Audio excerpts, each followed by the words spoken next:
สำหรับหัวข้อการประกันภัยทางทะเลหรือว่า Marine Insurance นะคะก็เป็นหัวข้อที่ตัวแทนมักจะชื่นชอบค่ะเพราะว่าเป็นเนื้อหาที่เน้นจำในเรื่องของภาษาอังกฤษเป็นหลักเลยนะคะท่านไหนที่ชื่นชอบภาษาอังกฤษเนี่ยนะคะเรามาเรียนรู้ด้วยกันไปเลยค่ะเพราะว่าเนื้อหาเน้นหนักแต่ในเรื่องของการจำค่ะถ้าหากท่านไหนที่รู้สึกว่าหัวข้อนี้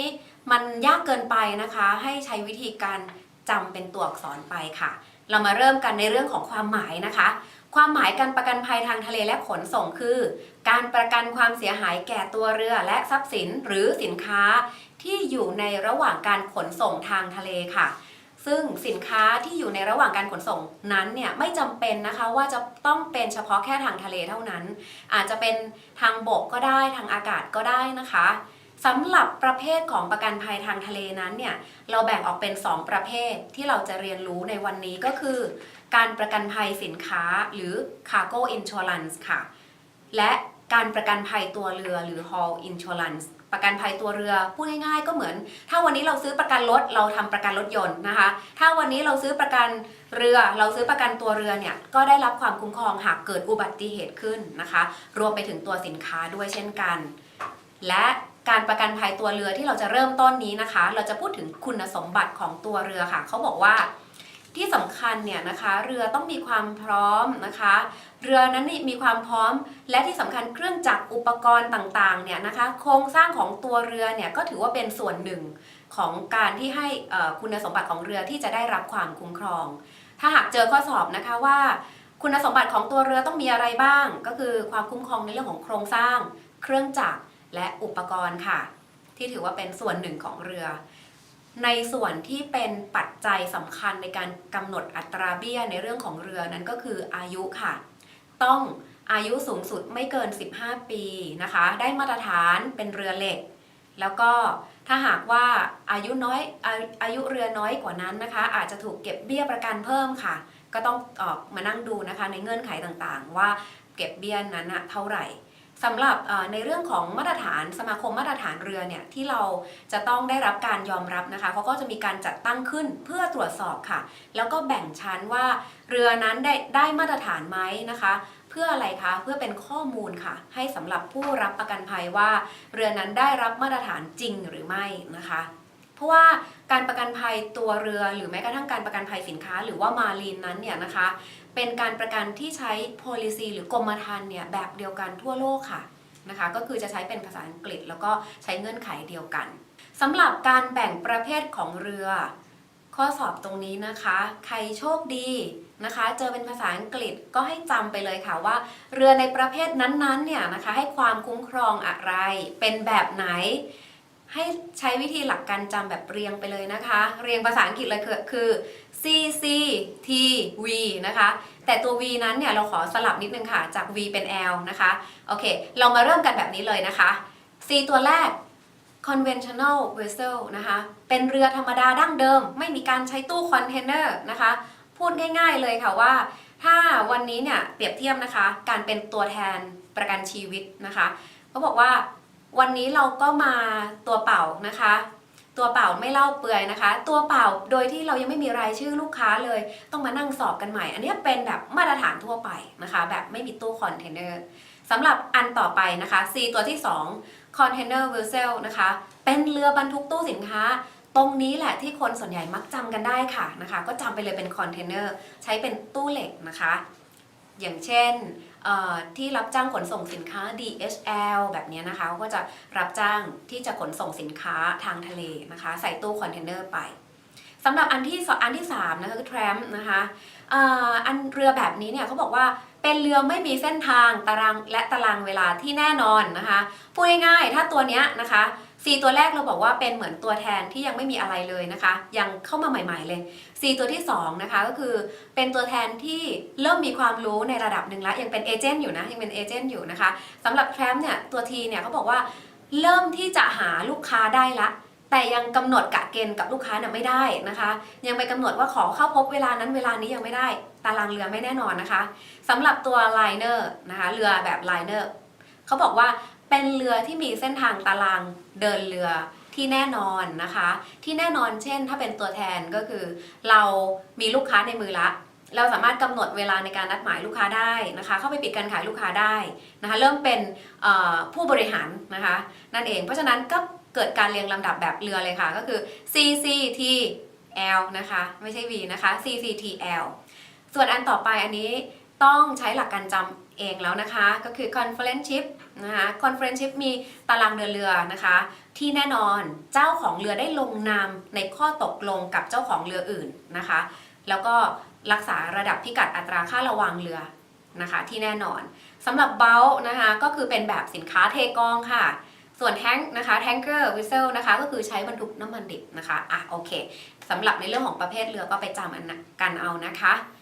ส่วนระยะเวลาความคุ้มครองแบ่งออกเป็น2แบบค่ะ Time Policy นะคะก็คือให้ความคุ้มครอง1ปีค่ะเต็มปีเลยค่ะส่วนอีกอันนึงก็คือ Voyage Policy ให้ความคุ้มครองแบบเที่ยวต่อเที่ยวค่ะนะคะซึ่งแน่นอนถ้าเป็นเที่ยวต่อเที่ยวเนี่ยนะคะมันอาจจะมีข้อผิดพลาดในการไม่ได้แจ้งหรือกรมธรรม์ขาดอายุหรืออะไรก็ตามนะคะก็ต้อง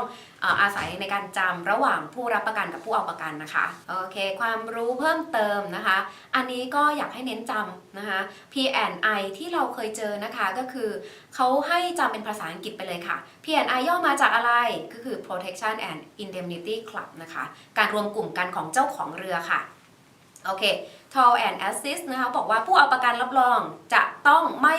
ไปลากจูงนะคะเรืออื่นๆเว้นแต่ปฏิบัติตามประเพณีนะคะอย่างเช่นไปลากไปจูงเรือของคนอื่นอย่างนี้ค่ะก็อาจจะเกิดข้อผิดพลาดไปชนกันเองอย่างนี้เป็นต้นนะคะสำหรับสุดท้าย Haul Cost นะคะหรือ Port Leaks นะคะก็เลือกเอาวิธีจำนะคะบอกว่าเป็นเรือที่ไม่ได้ใช้งานละนะคะถ้าเป็นเรือที่เทียบท่าขึ้นคานนั่นเองอันต่อมานะคะ collision cost คือข้อกำหนดที่ให้ความคุ้มครองความรับผิดของเจ้าของเรือที่มีต่อบุคคลภายนอกนะคะเมื่อเกิดเรือชนกันนะคะก็ต้องให้ความคุ้มครองบุคคลอื่นเช่นกัน sister ship ค่ะเมื่อเกิดเรือชนกันเขาบอกว่าให้เปรียบเสมือนเป็นเจ้าของคนละคนค่ะนะคะถึงแม้ว่าจะเป็นเรือลำเดียวกันเจ้าของเดียวกันก็ตามก็ต้องได้รับความคุ้มครองนะคะเปรียบเสมือนบุคคลอื่นที่ชนกัน new for all กับ replacement value นะคะก็คือคำเดียวกันนะคะก็คือผู้รับประกันตกลงจ่ายค่าสินไหมนะคะเป็นการซ่อมแซมในกรณีที่เกิดความเสียหายนะคะโดยไม่หักค่าเสื่อมค่ะ new for all นะคะสำหรับนะคะในเรื่องของการประกันภัยขนส่งสินค้ามีวิธีการซื้อขายเรียงตามลำดับแบบนี้นะคะลองจำแบบคร่าวๆนะคะเพราะว่าในส่วนนี้ก็บางท่านอาจจะไม่เจอก็ได้นะคะผู้ซื้อสินค้าขอเปิด LC นะคะถึงจะนำสินค้าลงเรือได้นะคะแล้วโดยที่ธนาคารเป็นผู้สำรองทุนค่ะนะคะก็คือการไปขอ LC หรือ Letter Credit เนี่ยนะคะเราจะต้องไปขอที่ธนาคารนะคะเพื่อการันตีว่าเราเนี่ยจะไม่หนีไปไหนนะสินค้าได้ถึงมือของผู้ซื้อแน่นอนค่ะแล้วก็ธนาคารก็จะออกเอกสารกรรมสิทธิ์นะคะให้กับผู้เอาประกันคราวนี้นะคะอันที่สำคัญเราจะเจอแน่นอนในเรื่องของเอกสารที่เกี่ยวข้องเมื่อสักครู่นี้พูดไปแล้วในเรื่องของ LC นะคะ Letter of Credit เนี่ยนะคะคือเอกสารที่ธนาคารออกให้ผู้ซื้อแต่อันนึงที่อยากให้คุณจำไปเลยนะคะก็คือ Bill of Lading นะคะเอกสารใบรับสินค้าของผู้รับขนส่งนะคะพูดง่ายๆให้เราลองจินตนาการนะคะว่าถ้าวันนี้นะคะเราเป็นผู้ผลิตสินค้าชิ้นหนึ่งสมมุติว่าเป็น Pointer นะคะเราจะส่งสินค้าไปที่ประเทศญี่ปุ่นค่ะแน่นอนค่ะเราต้องไปติดต่อธนาคารนะคะเพื่อออก LC นะคะโดยที่การที่จะการันตีได้ว่าไอตัว pointer สินค้าที่เราจะส่งไปประเทศญี่ปุ่นเนี่ยนะคะเป็นจำนวนเท่าไหร่เนี่ยนะคะเราก็ต้องมีการรับรองเขาเรียกว่า BL ค่ะชื่อย่อของเขานะคะ Bill of Lading นะคะเอกสารใบรับสินค้าของผู้รับขนส่งโอเคคราวนี้อีก2ตัว commercial invoice เนี่ยนะคะก็คือใบกำกับสินค้า master airway bill นะคะก็คือกรณีที่เราส่งสินค้าไปทางอากาศค่ะนะคะก็ลองจำดูในเรื่องของคำศัพท์ต่างๆสำหรับอีกอันหนึ่งค่ะก็คือสำคัญมากเลยในการปฏิบัติเงื่อนไขร่วมกันระหว่างผู้ซื้อกับผู้ขายเราเรียกว่าหลักการพื้นฐานหรือเรียกว่า Incoterm ค่ะภาษาอังกฤษคือ Incoterm นะคะ Incoterm เป็นการกำหนดหน้าที่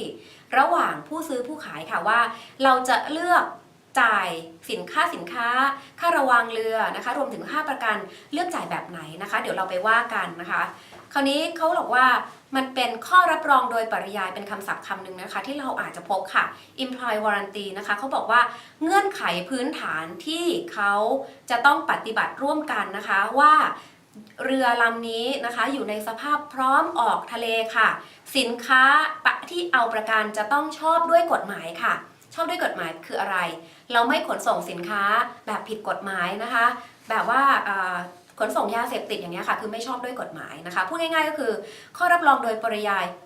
ที่เราต้องจำก็คือ2อย่างนะคะสภาพพร้อมออกเรือเดินทะเลนะคะสินค้านั้นจะต้องชอบด้วยกฎหมายข้อนี้อาจจะเจอนะคะข้อสอบสำหรับเงื่อนไข Incoterm แบ่งออกเป็นอะไรบ้างให้จำหลักๆเลยค่ะมี4อย่างด้วยกันนะคะอันที่1ก็คือ X work นะคะ X work คืออะไรเขาบอกว่าถ้าวันนี้เราลองจินตนาการเช่นเดิมนะคะว่าเราเป็นเจ้าของสินค้านะคะเรามีโกดังสินค้าของเราเองผู้ซื้อเข้ามาติดต่อกับเราเป็นลักษณะ X work นะคะเขาบอกว่าประกันเนี่ยนะคะจะหมดความคุ้มครองก็ต่อเมื่อสินค้าไปกองอยู่ข้างหน้าโรงงานของเจ้าของสินค้านั้นแล้วความคุ้มครองจบค่ะสมมุติว่าผู้มารับสินค้าของเรามีรถนะคะก็เอารถขนสินค้าของเราเนี่ยขนขึ้นรถนะคะเมื่อไหร่ก็ตามสินค้าถูกขนย้ายขึ้นบนรถของผู้มาซื้อสินค้าของเรานั้นนะคะเขาเรียกว่าความคุ้มครองจบแล้วในลักษณะของ X work นะคะซึ่งนั่นหมายความว่าระหว่างผู้ซื้อกับผู้ขายนะคะจะต้องมีการตกลงกันก่อนว่าเราจะใช้เงื่อนไขใดในการรับประกันนะคะเรามาดูคร่าวๆแบบนี้ก่อนนะคะเดี๋ยวจะอธิบายให้ฟังว่าในแต่ละตัวมีความคุ้มครองแตกต่างยังไงเพื่อให้เห็นภาพนะคะแต่ตรงนี้ตารางตรงนี้อยากให้แนะนำให้จำอย่างนี้ค่ะว่าใครมีหน้าที่ต้องจ่ายอะไรบ้าง FOB นะคะก็คือฝั่งผู้ขายคือฝั่งของเรานะคะต้องการขายสินค้าไปสู่ประเทศญี่ปุ่นนะคะสมมุติว่าวันนี้เราส่งพอยเตอร์ไปเขาบอกว่าฟรีออนบอร์ดความคุ้มครองมันจะจบลงที่บนกาบเรือค่าที่เราจะต้องจ่ายต่อกันเนี่ยนะคะสำหรับเงื่อนไข FOB เขาบอกว่าจ่ายเฉพาะแค่ค่าสินค้าอย่างเดียวนะคะส่วนผู้ซื้อก็รับผิดชอบในส่วนที่เหลืออันต่อมานะคะ CFR หรือว่า C&F Cost Insurance and Freight นะคะความหมายนะคะก็คือเขาจะต้องจ่ายสิ่งที่เพิ่มขึ้นในฝั่งของผู้ขายนั่นก็คือจ่ายค่าสินค้าบวกกับค่าระวางเรือค่ะส่วนฝั่งผู้ซื้อจ่ายก็คือต้องรับผิดชอบในเรื่องของค่าประกันภัยไปสำหรับ CIF หรือว่าชื่อเต็มว่า Cost Insurance and Freight นะคะข้อนี้เนี่ยเราก็จำง่ายๆเลยค่ะว่าในฝั่งของผู้ขายนะคะในกรณีที่เราจะส่งพอยเตอร์ส่งออกไปที่ประเทศญี่ปุ่นเนี่ยนะคะเราบอกว่าได้รับความคุ้มครอง 100% เลยมีอะไรบ้างแต่ว่าเขาก็ต้องมีค่าใช้จ่ายเกิดขึ้นนะคะก็คือค่าสินค้าค่าระวางเรือค่าประกันในส่วนของ CIF เนี่ยนะคะได้รับความคุ้มครองครบแต่ว่าต้องจ่ายครบเช่นเดียวกันคราวนี้เพื่อให้ตัวแทนเห็นภาพนะคะเราจะพาท่านไปดูว่าในแต่ละแบบเนี่ยมันมีวิธีการนะคะในการหมดความคุ้มครองอย่างไร และมีวิธีการในการจ่ายค่าสินค้าค่าระวางเรือค่าประกันอย่างไร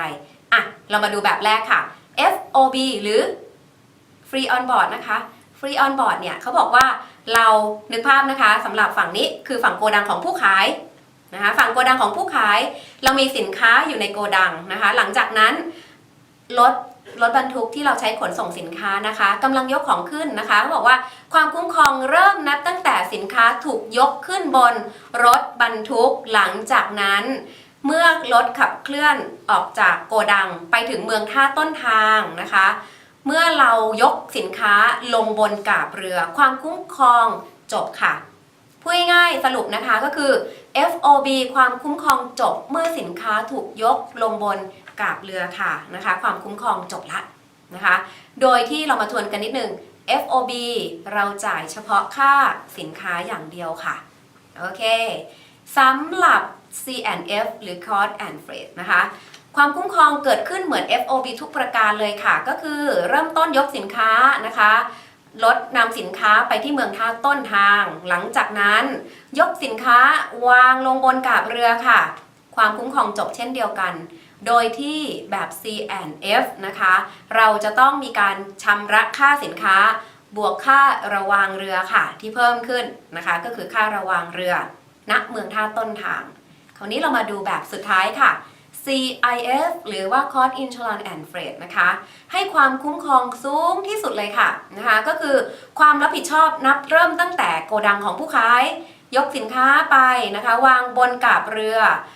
เดินสมุทรไปนะคะจนกระทั่งถึงเมืองท่าปลายทางแล้วนะคะและนะคะขนส่งนะคะสินค้าจากเมืองท่าปลายทางไปยังโกดังของผู้ซื้อแบบ CIF ให้ความคุ้มครองเต็มตลอดระยะเวลานะคะในการเดินทางของสินค้าแต่สิ่งที่ผู้ขายจะต้องรับผิดชอบนะคะมี3ตัวด้วยกันก็คือ 1. ค่าสินค้า 2. ค่าระวังนะคะค่าระวังเรือ 3. ก็คือค่าประกันภัย ในส่วนนี้นะคะ ผู้ซื้อกับผู้ขายต้องมีการตกลงกันนะคะว่าใครจะเป็นผู้รับผิดชอบอะไรและใครอยากจะได้ความคุ้มครองอะไรนะคะ ซึ่งแน่นอนค่ะว่าถ้าหากว่าเบี้ยประกันของฝั่งประเทศไทยเราถูกกว่าแน่นอนค่ะฝั่งผู้ขายก็อยากที่จะทำประกันในฝั่งของเรานะคะและที่สำคัญก็คือ policy หรือกรมธรรม์นะคะเป็นกรมธรรม์ที่ใช้คุ้มครองแบบ worldwide ค่ะใช้เป็นมาตรฐานเดียวกันทั่วโลกเพราะฉะนั้นผู้ซื้อผู้ขายก็มั่นใจได้ค่ะว่าจะได้รับความคุ้มครองแบบเต็มที่นะคะโอเคนี่คือภาพที่เราใช้สรุปนะคะว่าในแต่ละ CIF นะคะ C&F รวมถึง FOB ให้ความคุ้มครองถึงเมื่อไหร่นะคะก็อย่างที่ลูกศรชี้ไปเลยค่ะว่าความคุ้มครองจบลงที่กาบเรือนะคะแล้วฝั่งใครต้องชำระค่าอะไรบ้างนะคะก็เป็นสไลด์สรุปเพื่อให้เราเข้าใจได้มากขึ้นนะคะสิ่งสำคัญคือที่ข้อสอบมักจะชอบออกนะคะก็คือใครต้องชำระค่าสินค้าค่าระวางเรือค่าประกันภัยตรงนี้ให้จำให้ดีค่ะสำหรับอันต่อมาอันนี้ก็พลาดไม่ได้นะคะเมื่อสักครู่นี้เราพูดถึงหลักการพื้นฐานก็คือ Incoterm ไปแล้วสำหรับเงื่อนไขความคุ้มครองแบ่งออกเป็น 3 ประเภทหลักใหญ่ๆด้วยกันถ้าวันนี้ตัวแทนท่านไหนที่เคยขายประกันภัยมาแล้วนะคะเคยขายประกันรถยนต์อะไรก็ตามให้เราลองนึกภาพตามเลยค่ะว่าวันนี้เราขายประกันรถยนต์เปรียบเทียบเป็นเหมือนประกันชั้น1ประกันชั้น2ประกันชั้น3ชั้น1ก็คือ Institute Cargo Cost นะคะก็คือ ICCA ค่ะนะคะชื่อย่อของเขานะคะเราอาจจะเจอข้อสอบนะคะว่า ICC ย่อมาจากอะไรก็เป็นไปได้นะคะส่วนเรามาดูต่อค่ะหลักที่เรามักจะชอบพูดกันสั้นๆก็คือICCA B หรือ C นะคะก็ว่ากันไปตามตัวย่อได้เลยนะคะซึ่งอย่างที่บอกค่ะว่า ICCA B C นั้นเนี่ยนะคะมันมีความคุ้มครองไม่เท่ากัน A เหมือนประกันชั้น1นะคะแน่นอนให้ความคุ้มครองครบถ้วนเราจะทิ้งภาพนี้ไว้นะคะเพื่อให้ท่านลองอ่านความคุ้มครองนะคะคร่าวๆถ้าหากท่านอยากที่จะเรียนรู้เพิ่มเติมดิฉันแนะนำค่ะว่าให้มานั่งอบรมในห้องติวสอบตรงนี้ค่ะจะสามารถที่จะสอบถามกับวิทยากรได้ง่ายกว่าแล้วท่านก็จะได้รายละเอียดเพิ่มเติมค่ะสำหรับอันนี้เป็นวิดีโอที่ใช้ในการเตรียมความพร้อมเริ่มต้นก่อนเข้าเรียนเท่านั้นนะคะสำหรับในตารางเปรียบเทียบความคุ้มครองนั้น A B C เนี่ยมีความคุ้มครองอยู่ทั้งหมด14ข้อด้วยกันนะคะเรามาลองดูตัวแดงค่ะนะคะตั้งแต่ข้อ10นะคะจนถึงข้อ14ข้อ C นั้นให้ความคุ้มครองน้อยกว่าอื่นใดนะคะมีอะไรบ้างเดี๋ยวจะสรุปให้ฟังนะคะหลังจากสไลด์นี้ผ่านไปแล้วนะคะคราวนี้เรามาดูค่ะเมื่อสักครู่นี้เราดูตารางของความคุ้มครองครบทั้ง3ประเภทละนะคะเรามาแจกแจงกันเลยค่ะว่า ICCC นะคะไม่คุ้มครองแผ่นดินไหวภูเขาไฟระเบิดฟ้าผ่านะคะสินค้าตกจากเรือเสียหายบางส่วนหรือทั้งหีบห่อนะคะคือคุ้มครองทั้ง2อันเลยนะทั้งหีบห่อหรือบางส่วนนะคะนี่คือข้อ4สินค้าถูกซัดตกน้ำทะเลนะคะอันนี้ก็ไม่คุ้มครองประเด็นสำคัญที่ข้อสอบมักชอบออกคือแผ่นดินไหวให้จำภาพนะคะแผ่นดินไหวอยู่ไหนนะคะภูเขาไฟระเบิดอันไหนฟ้าผ่าอันไหนจำเป็นภาพไปนะคะเพื่อให้เราไปนั่งอยู่ในห้องสอบแล้วเราจะหลับตาแล้วนึกถึงภาพนั้นได้นะคะ ICCC ไม่คุ้มครองภัยธรรมชาติ3แบบด้วยกันนะคะสินค้าที่เหมาะกับคอร์ส C นะคะเหมาะกับสินค้าประเภทถ่านหินแร่หรือแท่งโลหะคือสรุปง่ายๆว่าสินค้าประเภทที่ไม่แปรรูปนะคะโดนฝนชะล้างไปก็ไม่แปรรูปเปลี่ยนสภาพไปนั่นเองนะคะข้อสอบก็อาจจะออกเหมือนกันนะคะสำหรับ ICCB ค่ะไม่คุ้มครองความสูญเสียเพียงบางส่วนของหีบห่อจำได้ไหมคะคอร์ส C คุ้มครองทั้งไม่คุ้มครองบางส่วนและทั้งหีบห่อส่วนคอร์ส B เนี่ยนะคะไม่คุ้มครองเพียงบางส่วนของหีบห่อก็เนี่ยไม่คุ้มครองแล้วนะคะข้อสอบมักจะหลอกในส่วนนี้นะคะว่าให้เราจำค่ะ B กับ C แตกต่างกันตรงไหนสำหรับอีกอันหนึ่งก็คือสินค้าเปียกน้ำฝนนะคะอันนี้ก็ไม่คุ้มครองในคอร์ส B ค่ะมีแค่ข้อเดียวนะคะสำหรับ B ที่เราไม่ได้รับความคุ้มครองสำหรับคอร์ส A ค่ะ Institute Cargo Course นะคะ A ให้ความคุ้มครองมากที่สุดเลยค่ะนะคะถ้าให้พูดแบบนี้ก็คือความคุ้มครองทุกประเภทนะคะรวมไปถึงอะไรบ้างความเสียหายที่เกิดจากการเสียสละเสียหายความเสียหายเพื่อส่วนรวมนะคะ General Average นะคะก็คือการโยนสินค้าทิ้งทะเลขณะเรือเกยตื้นนะคะเพื่อให้เรือไปต่อได้ก็หมายความว่าในกรณีที่กัปตันเรือเนี่ยมีความจำเป็นนะคะที่จะต้องโยนสินค้าทิ้งบางส่วนเนี่ยนะคะเพื่อให้เรือสามารถไปต่อได้แบบนี้ค่ะเขาบอกว่าคอส A ถ้าหากลูกค้าซื้อนะคะก็ได้รับความคุ้มครองค่ะเห็นไหมคะว่าค คุ้มมากๆเลยนะคะสำหรับอีกอันหนึ่งก็คือการจงใจทำให้สินค้าเสียหายนะคะโดยกัปตันเรือเองนะคะหรือภาษาอังกฤษแล้วก็เรียกว่าเจตสันนะคะในแบบนี้เขาบอกว่าถึงแม้ว่าจะเป็นการทำลายนะคะของสินค้านั้นของบุคคลใดเนี่ยนะคะบอกว่าก็ไม่ถือว่าเป็นความผิดพลาดค่ะเพราะว่าอะไรคะทำเพื่อส่วนรวมนะคะแล้วการชดใช้ค่าสินไหมเนี่ยนะคะก็มีการร่วมกันเฉลี่ยจ่ายนะคะเพื่อส่วนรวมให้อยู่รอดต่อไปได้นะคะคือแทนที่จะเสียมากเสียน้อยเสียยากเสียมากเสียง่ายแบบนี้ค่ะก็ลักษณะเดียวกันนะคะสำหรับคอส A สำหรับข้อสรุปเลยค่ะข้อยกเว้น ICC-ABC เนี่ยนะคะมีข้อยกเว้นเช่นเดียวกันกับประกันภัยทุกประเภทเลยค่ะนะคะโดยที่เขาไม่คุ้มครองอะไรบ้างสินค้าเสื่อมสภาพตามปกติค่ะพวกผลไม้เน่าเสียอย่างนี้ก็ไม่คุ้มครองนะสูญเสียน้ำหนักปริมาณนะคะการล้มละลายผิดนัดทางการเงินของเจ้าของเรือลองนึกภาพดูนะคะว่าถ้าวันนี้เราเอาสินค้าของเราเนี่ยสมมุติว่าท่านที่กำลังนั่งฟังอยู่มีทั้งหมด100ท่านนะคะนำสินค้าส่งขึ้นบนเรือเดินสมุทรลำเดียวกันนะคะปรากฏว่าเจ้าของเรือเนี่ยเกิดล้มละลายนะคะเรือลำนั้นเนี่ยก็ไม่ใช่เรือของเขาถูกไหมคะแต่สินค้าก็ไม่ใช่เรือของเขาอีกเช่นเดียวกันเกิดเจ้าหนี้ต้องการเก็บหนี้ของผู้การเรือท่านนั้นเนี่ยนะคะก็เป็นไปได้นะคะว่าเขาจะเอาสินค้าไปก่อนอย่างนี้ค่ะจัดอยู่ในข้อยกเว้นนะคะไม่ว่าจะซื้อคอร์สไหนก็ตามก็ไม่ได้รับความคุ้มครองค่ะก็คือการล้มละลายนะคะนิวเคลียร์ปรมาณูกัมมันตภาพรังสีอันนี้แน่นอนค่ะทุกภัยค่ะทุกภัยที่พูดถึงนี้นะคะจัดอยู่ในข้อยกเว้นในประกันภัยทุกประเภทเลยเพราะว่าอะไรคะมันเป็นมหันตภัยใหญ่มากเลยนะคะเกิดเหตุขึ้นทีนึงเนี่ยความเสียหายมากมายมหาศาลทีเดียวการบรรจุหีบห่อไม่เหมาะสมค่ะในเรื่องของการประกันภัยทางทะเลเนี่ยเขาจะมีมาตรฐานในการบรรจุหีบห่อนะคะว่าถ้าเราจะขนส่งสมมุติว่าเป็นแก้วนะคะไปอีกประเทศหนึ่งเนี่ยไปประเทศญี่ปุ่นเนี่ยนะคะเขาต้องมีแพคเกจจิ้งนะคะการบรรจุหีบห่อต้องได้มาตรฐานกล่องเนี่ยนะคะต้องเกิน2นิ้วขึ้นไปนะคะถ้าหากไม่ได้มาตรฐานเนี่ยบริษัทก็อาจจะติดข้อยกเว้นนี้นะคะเพื่อมาบอกล้างว่าอย่างนี้เราให้ความคุ้มครองไม่ได้ก็เคลมไม่ได้นั่นเองนะคะความล่าช้าสมมุตินะคะยกตัวอย่างเช่นถ้าวันนี้เราเป็นผู้ขายชุดซานตาคลอสนะคะความเป็นจริงแล้วเนี่ยชุดซานตาคลอสมันจะต้องส่งไปถึงประเทศญี่ปุ่นเนี่ยก่อนวันที่25ธันวาคมถูกไหมคะแต่ว่าชุดซานตาคลอสเนี่ยเนื่องจากว่าถ้าเรือลำนี้เนี่ยเกิดต้องไปหลบภัยนะคะเนื่องจากภัยสงครามเกิดสงครามกลางเมืองขึ้นนะคะเกิดต้องไปหลบภัยไปถึงท่าเรือที่ประเทศญี่ปุ่นเนี่ยนะคะเป็นวันที่30นะคะก็นิวเยียร์พอดีนะคะซานตาคลอสก็ไม่ได้ฉลองกันละความล่าช้าของการขนส่งนี้นะคะก็จัดอยู่ในข้อยกเว้นนะไม่ได้รับความคุ้มครองค่ะโอเคก็ว่ากันไปนะคะว่าเราจะ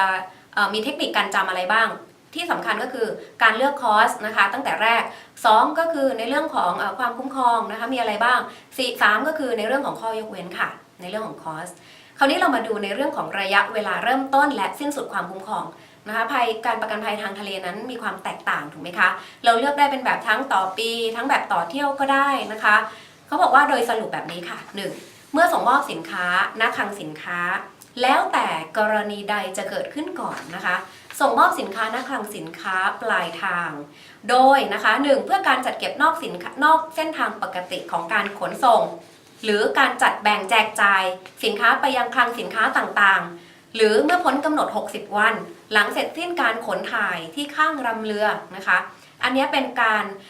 ส่งมอบสินค้าแล้วแต่เหตุการณ์ใดถึงก่อนนะคะสำหรับความสิ้นสุดข้อที่2ค่ะก็คือสินค้าถูกส่งมอบไปที่คลังสินค้าอื่นไม่ว่าก่อนถึงหรือณจุดหมายปลายทางตามที่ระบุเอาไว้ในกรมธรรม์เพื่อการเก็บรักษานอกเหนือไปจากการขนส่งตามปกตินะคะหมายความว่าอะไรในตัวไฮไลท์สีแดงก็คือเช่นวันนี้เนี่ยรัฐบาลของประเทศเขาเนี่ยนะคะมีการประกาศขึ้นภาษีนะคะทางผู้ซื้อสินค้าเนี่ยก็เลยแจ้งทางผู้ขายว่านั้นเอาเก็บสินค้าไว้ที่โกดังก่อนนะคะโกดังอื่นนอกเหนือจากที่ระบุเอาไว้นะคะเพราะว่าอะไรคะถ้าหากเอาเข้าประเทศในตอนนี้อาจจะต้องเพิ่มราคาสินค้าอาจจะเปลี่ยนแปลงไปได้นะคะก็เลยบอกว่านั้นขอประหยัดเงินดีกว่าแจกจ่ายไปที่อื่นนะคะนี้เขาเรียกว่านอกเหนือเงื่อนไขที่ได้ตกลงกันเอาไว้นะคะก็ความคุ้มครองจบเช่นเดียวกันนะคะสำหรับข้อที่3สินค้าถูกส่งมอบไปยังคลังสินค้าอื่นไม่ว่าถึงก่อนหรือณจุดหมายปลายทางตามที่ระบุเอาไว้เพื่อจำแนกแจกจ่ายนะคะคือเป็นไป ได้ค่ะว่าอาจจะมีรถจากหลายๆเจ้ามารับที่คลังสินค้านะคะเมื่อไหร่ก็ตามที่มารับถึงคลังสินค้าที่โกดังสินค้าปลายทางแล้วความคุ้มครองถือว่าจบลงเช่นเดียวกันสุดท้ายค่ะเมื่อครบ60 วันนับจากวันที่ขนถ่ายลงจากเรือเดินสมุทรค่ะณเมืองท่าปลายทางสรุปรวมทั้ง4ข้อนะคะให้จำให้ดีว่าวันไหนคะที่เป็นวันเกิดก่อนความคุ้มครองก็ถือว่าจบวันไหนเหตุการณ์ใดถึงก่อนเหตุการณ์นั้นจบค่ะนะคะข้อสอบมักจะลวงเรานะคะว่าอันนี้เกิดหลังหรือเกิดก่อนให้เราจำไปเลยค่ะว่าเกิดก่อนอันไหนเกิดขึ้นก่อนอันนั้นจบแล้วนะคะนั่นคือข้อสรุปของความคุ้มครองเริ่มต้นแล้วก็สิ้นสุดค่ะโอเคเรามาดูต่อค่ะว่าภัยอะไรบ้างในการประกันภัยทางทะเลที่สามารถซื้อเพิ่มเติมได้เป็นกรมธรรม์ที่พิเศษมากๆนะคะกรมธรรม์ประเภทอื่นๆไม่สามารถซื้อภัยนี้เพิ่มได้เลยค่ะมีภัยอะไรบ้าง1ค่ะInstitute War Cost หรือเรียกว่าภัยสงครามกับอีกอันหนึ่งก็คือ Institute Strike Cost นะคะภัยนัดหยุดงาน2ภัยนี้ให้จำไปเลยค่ะว่านะคะถ้าภัยสงครามก็คือเขาบอกว่าให้ความคุ้มครองทรัพย์สินที่อยู่บนเรือนะคะให้ความคุ้มครองทรัพย์สินที่อยู่บนเรือนะคะเริ่มต้นก็คือสินค้าอยู่ในเรือแล้วนะคะสิ้นสุดลงเมื่อสินค้าถูกส่งไปที่หน้าเรือปลายทางหรือครบ15 วันนับจากเที่ยงคืนของวันที่เรือมาถึงนะคะให้เราจำว่า15 วันในกรณีที่เป็นภัยสงครามนะคะส่วนภัยนัดหยุดงานนะคะให้จำว่าเมื่อสิ้นสุดเมื่อครบ60 วันหลังจากสินค้าถูกขนลงจากเรือเดินทะเลค่ะโอเคนี่คือข้อแตกต่างนะคะ15-60นะคะให้จำแบบนี้อันต่อมาค่ะคืออัตราเบี้ยประกันภัยและจำนวนเงินเอาประกันนะคะก็เราจะประมาณจำนวนเงินเอาประกันเบี้ยประกันอย่างไรดีซึ่งแตกต่างนะคะกับประกันประเภทอื่นวิธีการปัจจัยในการกำหนดอัตราเบี้ย1ก็คือเรือค่ะที่ใช้ขนส่งพอจำได้นะคะเป็นเรือเหล็กอายุไม่เกินกว่า15 ปีนะคะได้รับรองการมาตรฐานการเดินเรือเส้นทางการขนส่งค่ะว่ามีเส้นทางแบบที่ไหนบ้างลักษณะการบรรจุหีบห่อก็เป็นปัจจัยที่ใช้ในการคำนวณเบี้ยค่ะอัตราเบี้ยประกันเป็นแบบช่วงค่ะขั้นต่ำหรือขั้นสูงกำหนดเอาไว้ที่ 0.1 จนถึง 15% ค่ะนะคะขึ้นอยู่กับปัจจัยของลูกค้าและเรือและสินค้าที่มาทำประกันเอาไว้สำหรับอันที่3จำนวนเงินเอาประกันเนี่ยเขาบอกว่าเป็นอะไรที่พิเศษค่ะคือสามารถบวกเพิ่มได้ 10% ของราคาอินวอยซ์หรือตามที่ได้ตกลงกันเอาไว้นะคะก็พิจารณากันตามสินค้าสำหรับในเรื่องของการเรียกร้องค่าสินไหมนะคะจำได้นะคะในเรื่องของ indemnity นะคะหลักการชดใช้ค่าสินไหมนั่นเองนะคะเขาบอกว่าการประกันภัยทางทะเลนะคะและการขนส่งจ่ายตามมูลค่าที่ตกลงไว้หรือตามความเสียหายที่เกิดขึ้นจริงนะทั้งนี้ก็ต้องไม่เกินกว่ามูลค่าที่เอาประกันเอาไว้โดยเขาบอกว่าให้แบ่งประเภทของการจ่ายค่าสินไหมเป็น2ประเภทค่ะก็คือ partial loss นะคะ partial loss คือความเสียหายบางส่วนนะคะ total loss คือความเสียหายสิ้นเชิงทั้งหมดเลย 100% นะคะเคลมอะไรไม่ได้แล้วจ่ายต้องเต็มทุนประกันเท่านั้นนะคะแบ่งออกเป็น2ประเภทวิธีการนะคะการเรียกร้องค่าสินไหมมันเกิดขึ้นเมื่อไหร่บ้างเมื่อสินค้าเราเกิดความสูญเสีย loss นะคะค่าใช้จ่ายต่างๆเช่นค่ากู้ซากหรือค่ากู้ซากสินค้านะคะที่ตกลงไปในทะเลนะคะค่าความเสียหายของสินค้าของเราความรับผิดล่ะของเจ้าของเรือนะคะของสินค้าที่มีอยู่ในเรือเนี่ยนะคะเกิดที่จะต้องไปชดใช้ให้กับบุคคลอื่นเนี่ยนะคะเขาก็ต้องเกิดความรับผิดกับบุคคลอื่นด้วยเช่นเดียวกันนะคะสำหรับในเรื่องของความรับผิดส่วนแรกถ้าท่านได้เรียนในหัวข้อหลักการประกันภัยไปแล้วยังพอจำได้นะคะว่าความรับผิดส่วนแรกเนี่ยมันมีทั้งdeductible หรือว่า excess นะคะรวมไปถึง franchise นะคะที่สำคัญในเรื่องของ marine หรือการประกันภัยขนส่งเนี่ยนะคะเขาจะเกี่ยวข้องกับในเรื่องของ franchise ซะมากกว่าเรามาดูกล่องทางด้านขวามือกันนะคะเขาบอกว่าข้อแตกต่างก็คือการทำความรับผิดส่วนแรกแบบ franchise เนี่ยนะคะก็คือกำหนดจำนวนความเสียหายไว้นะคะหากเกิดขึ้นน้อยกว่าที่กำหนดเอาไว้จากตัวอย่างก็คือ 10,000 บาทหากเกิดขึ้นน้อยกว่านั้นทางผู้รับประกันหรือบริษัทนั้นก็จะให้ทางผู้รับประกันเป็นผู้ชำระค่าสินไหมค่าใช้จ่ายด้วยตัวเองนะคะแต่ถ้าหากความเสียหายนั้นเกิน 10,000 ขึ้นไปนะคะตรงนี้ล่ะผู้รับประกันก็จะรับผิดชอบให้แก่ผู้เอาประกันเต็ม 100% นับตั้งแต่บาทแรกเลยค่ะนั่นคือข้อแตกต่างนะคะคำศัพท์น่ารู้กันบ้างตรงนี้นะคะก็ถือว่าเป็นกำไรนะคะสำหรับตัวแทนคะ ถ้าหากว่าท่านพอจำภาษาอังกฤษได้ให้จำไปเลยค่ะนะคะอันแรก salvage นะคะ salvage charge คืออะไรบ้างก็บอกว่าเป็นค่ากู้นะคะค่ากู้ซากทรัพย์นะคะเพื่ออะไรคะในเรื่องของการ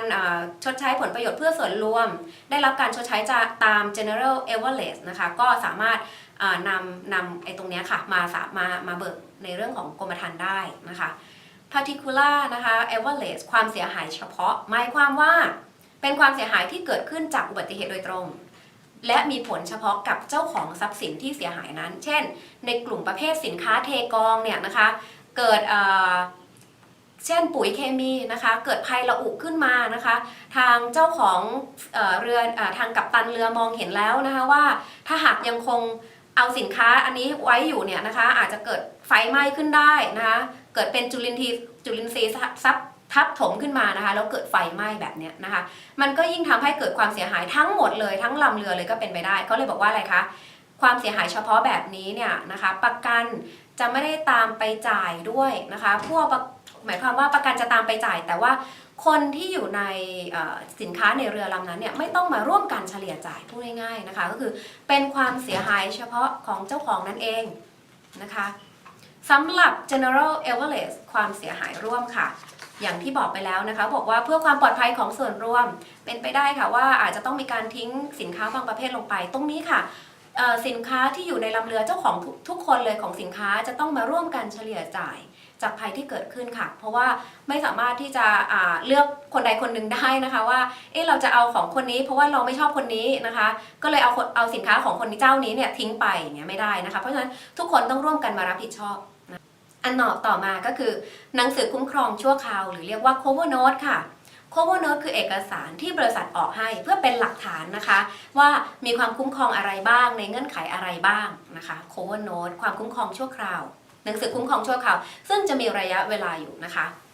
กรมธรรม์เปิดค่ะเป็นกรมธรรม์พิเศษถูกไหมคะเราเรียกว่า open cover policy ค่ะหมายความว่ากรมธรรม์แบบนี้เปิดนะคะให้กับผู้เอาประกันในกรณีที่กำลังออกเรือเดินทะเลอยู่เนี่ยนะคะไม่สามารถแจ้งมาทางผู้เอาประกันได้ว่าโอ้ตอนนี้กรมธรรม์มันจะหมดแล้วนะหมดอายุแล้วนะคะเขาเปิดแล้วค่ะว่าโอเคสามารถที่จะโทรมาต่ออายุกรมธรรม์ได้หรือแม้กระทั่งณเวลาที่เกิดความเสียหายเนี่ยนะคะบอกว่าทางประกันภัยทางทะเลเป็น Open Policy นะคะเพราะว่าอะไรคะณเวลาที่เกิดความเสียหายนั่นแหละจะเป็นการโชว์ตัวว่าใครคะเป็นผู้รับประโยชน์คือเป็นเจ้าของกรมธรรม์ policy คนนี้ค่ะเพราะเขาจะมีหน้าที่ในการเคลมเอาประกันกรมธรรม์ฉบับนี้นะคะเราเรียกว่า Open Cover Policy ค่ะโอเคคราวนี้เรามาสรุปข้อสอบกันนิดนึงนะคะเพื่อให้ลองทำคร่าวๆแต่ถ้าหากท่านใดนะคะต้องการที่จะลองทำข้อสอบเราลองไปที่แอปพลิเคชันการทำข้อสอบดูได้นะคะเพื่อเป็นการทดลองก่อนไปนั่งทำจริงค่ะโอเคเริ่มต้นดูนะคะข้อที่1เขาบอกว่าเงื่อนไขการซื้อขายแบบ FOB นะคะ Free on board หมายถึงอะไรจำได้นะคะโอเคเขาบอกว่าเมื่อความคุ้มครองเกิดขึ้นนะคะเมื่อสินค้าออกจากคลังสินค้าความคุ้มครองจบที่กาบเรือนะคะโอเคเฉลยข้อขอไข่ค่ะผู้ขายสินค้ารับผิดชอบในสินค้าจนกระทั่งสินค้าขึ้นสู่เรือเดินสมุทรณเมืองท่าต้นทางโอเคสินค้าวางลงบนกาบเรือนะคะข้อที่2ค่ะผู้เอาประกันภัยในการประกันภัยขนส่งทางทะเลต้องมีส่วนได้เสียตลอดเวลาไหมที่มีการทำประกันต้องมีส่วนได้เสียไหมคะอย่างที่แจ้งไปแล้วนะคะในเรื่องของหลักการประกันภัยในเรื่องของส่วนได้เสียเนี่ยเขาบอกว่ามันแตกต่างกับประกันชีวิตเลยนะคะเขาบอกว่าส่วนได้เสียเนี่ยจะมีก็ต่อเมื่อสินค้านั้นเกิดความเสียหายถูกไหมคะเราเป็น Open Policy นะคะเพราะฉะนั้นตอบข้ององูค่ะต้องมีนะเวลาเกิดความเสียหายค่ะข้อที่3ในการเอาประกันภัยการขนส่งทางทะเลผู้เอาประกันสามารถโอนกรมธรรม์ประกันภัยให้กับผู้เกี่ยวข้องอื่นๆได้หรือไม่นะคะสามารถโอนได้ไหมคะอย่างที่บอกค่ะว่าเจ้าของสินค้าอาจจะถูกเปลี่ยนมือกันในระหว่างการขนส่งสินค้านะคะเพราะฉะนั้นเขาบอกว่าตอบว่าได้แต่ว่าต้องแจ้งให้บริษัททราบและรอให้บริษัทเห็นชอบและออกใบสลักหลังให้ด้วยนะคะเพื่อการันตีว่าเนี่ยนะคะมีการเปลี่ยนโอนกันเรียบร้อยละนะคะข้อที่4ค่ะกรมธรรม์ประกันภัยขนส่งสินค้าทางทะเลจะสิ้นสุดเมื่อใดนะคะโอเคพอจำได้นะคะว่าแล้วแต่เหตุการณ์ใดเกิดขึ้นก่อนถูกไหมคะเพราะนั้นเรามานั่งดูกันเลยค่ะกอไก่ ส่งถึงโกดังของผู้รับสินค้าอันนี้ก็น่าจะใช่นะคะข้อขอไข่ครบกำหนด60 วันก็คุ้นๆนะคะส่วนข้อคอควายเขาบอกเกิดขึ้นหลังอันนี้ตัดทิ้งได้เลยนะคะเพราะฉะนั้นน่าจะเป็นข้ององูเนาะนะคะกขอแล้วก็แล้วแต่เหตุใดเกิดขึ้นก่อนนะคะความคุ้มครองก็ถือว่าสิ้นสุดค่ะข้อสุดท้ายแล้วนะคะข้อใดไม่ใช่ภัยซึ่งได้รับความคุ้มครองใน ICC B ค่ะ B เนี่ยในเรื่องของความคุ้มครองสินค้าถ้าไม่ทั้งหีบห่อนี่คุ้มครองหรือเปล่าคะไม่ถูกไหมคะเพราะฉะนั้นเรามาดูเลยค่ะน้ำซัดสินค้าตกทะเลนะคะอันนี้ไม่น่าใช่เนาะน้ำในแม่น้ำเข้าไปในระวางเรือไม่แน่ใจนะคะข้อคอควายความสูญเสียบางส่วนของหีบห่ออันนี้เหมือนจะใช่นะคะอันที่งองูยานพาหนะบนบกพลิกคว่ำหรือตกรางโอเคข้อนี้เราน่าจะสรุปได้นะว่าเป็นคอควายค่ะความสูญเสียบางส่วนของหีบห่อนะคะอันนี้ได้ไม่ใช่ภัยที่ได้รับความคุ้มครองนะคะถ้าหากว่าเสียหายทั้งหีบห่ออันเนี้ยได้รับความคุ้มครองนะคะโอเคสำหรับบทนี้นะคะในเรื่องของการประกันภัยทางทะเลจบลงแค่นี้นะคะเราไปต่อในหมวดอื่นๆต่อไปได้เลยค่ะ